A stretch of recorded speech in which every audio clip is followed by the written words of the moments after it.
The Invitation Movie Review. Director Jessica M. Thompson establishes an unsettling mood that suggests we're about to enter a dark and twisted world.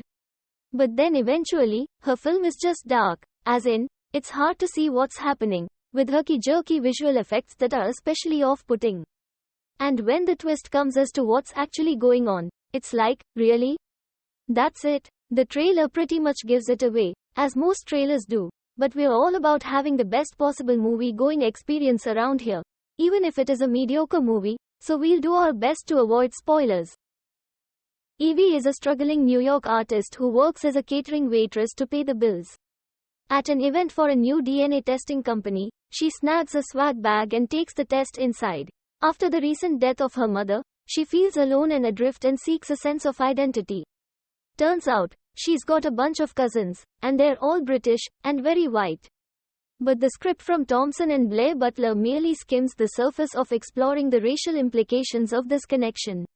When an overly enthusiastic second cousin, Hugh Skinner, invites Evie to join him for a posh family wedding at a decadent English estate, and she arrives and realizes uneasily she's the only person of color besides the maids, there's hope that The Invitation might have something more relevant and substantial on its mind along the lines of Jordan Peele's Get Out. No such luck. Her best friend back home, Grace, an amusing Courtney Taylor, is appropriately skeptical, but Evie gets swept up in the sense of belonging. Sure, the maids are all wearing uniforms with numbers on them. That's a little weird. And the butler, Sean Pertwee, is a condescending prig.